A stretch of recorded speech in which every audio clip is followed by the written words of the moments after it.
রাত গাই তো বাদ গাই, আবার নতুন কোনো ঘটনা ঘটবে, ওটা নিয়ে হই হবে। সাধারণ মানুষকে প্রত্যেক দিন এরা এপ্রিল ফুল বানাচ্ছে। প্রশ্ন হচ্ছে এখানে এর দায় কার, এখান থেকে শুরু করব। দেখবেন এখন রাজনৈতিক দায় ঠেলাঠেলি হবে। নতুন সরকার বলবে পুরাতন সরকারের দায় এড়িয়ে যাবে। কিন্তু কথা হচ্ছে সরকার পরিবর্তন হয়, জনপতি পরিবর্তন হয়, আমলা তো আর অ্যাডমিনিস্ট্রেশন তো পরিবর্তন হয় না। আর কতক্ষণ হতে হবে মৃত্যু এরকম পুড়ে মরবে? কারা বিদেশি নাগরিক ছিল, তারা পর্যটক হিসাবে এসেছিল কলকাতাতে, আর তারাপীঠে মন্দিরে যারা এসেছিলেন ওখানে তারা ম্যাক্সিমাম মেঘালয়, তারাও ঘুরতে এসেছিলেন বা তীর্থে এসেছিলেন। এই যে দুরবস্থা কেন?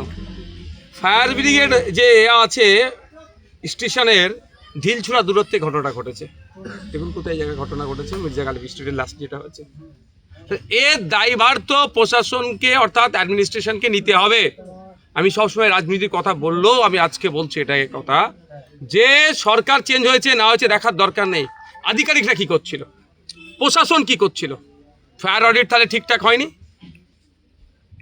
তদন্ত করা দরকার, খুঁজে বার করা দরকার। আর কলকাতার সহ সারা রাজ্যের হোটেলগুলো নিয়ে দুরবস্থা কী আছে দেখা দরকার। বর্তমান যিনি মিউনিসিপ্যাল অ্যাফেয়ার্স মিনিস্টার আছেন, তিনি রাস্তায় থুতু ফেললে, বাথরুম করলে ফাইনের কথা বলছেন। আমি তার বিরোধিতা করতে যাব না, অনেক তার পরিকাঠামো দরকার।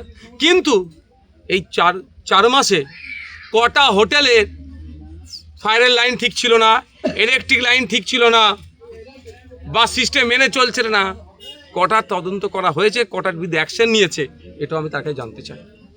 দেখুন ঘটনার সময় হলে হয়ে যাবে, দুটো কঠিন কঠিন কথা বলবে, অমুক সরকারের দোষ তমুক সরকারের দোষ। ভাই সরকারে কে ছিল সেটা বড় কথা নয়। একবারও কেন বলছি না আমরা আধিকারিকরাও কি করছিল।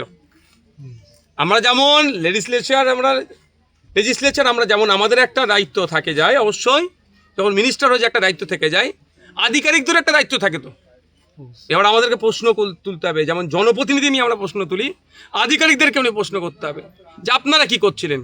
আপনাদের ফায়ার অডিট করা দরকার, আপনাদের ফিল্ড ভিজিট করা দরকার।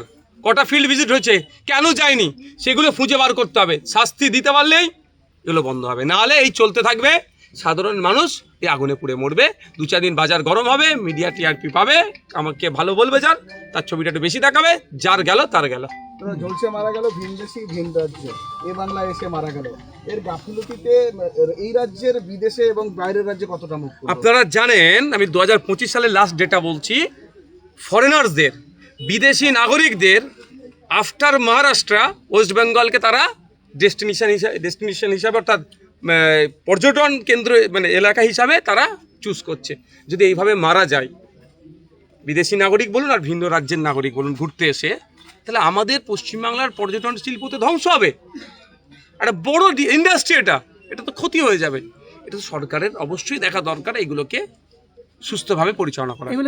দায় চাপানো হচ্ছে সিএসসির কাঁধে, দোষারোপের পালাতে আদৌ কি সমাধান বেরিয়ে আসে? দেখুন দায় কার ঘাড়ে চাপাচ্ছে না চাপাচ্ছেন মিনিস্টাররা, কাকে গিয়ে বলবেন, অত আমি বিতর্কে যাব না। আমি শুধু এতটুকু জানতে চাই, মিনিস্টারকে একটা ডেডলাইন দিচ্ছে, আগামী 6 মাসের মধ্যে এটার পুঙ্খানুপুঙ্খ তদন্ত হবে। যদি সিএসসি দায়ী থাকে, যদি আধিকারিকরা দায়ী থাকে, বা সেই সময় যিনি জনপ্রতিনিধি, যিনি মেয়র ছিলেন, যিনি কাউন্সিলর ছিলেন, যে কেউ দায়ী থাকলে উইদিন 6 মান্থ আমরা তার বিরুদ্ধে ব্যবস্থা নেব। এটা ইনভেস্টিগেশন কমপ্লিট করে। এটা বলছে কি, এটা দেবেন বলবে না, শুধু এখন মিডিয়ার সামনে একটু বলতে হবে অমুক দায়ী তমুক দায়ী বলে শেষ। রাত গাই তো বাদ গাই, আবার নতুন কোনো ঘটনা ঘটবে, ওটা নিয়ে হই হবে। সাধারণ মানুষকে প্রত্যেক দিন এরা এপ্রিল ফুল বানাচ্ছে।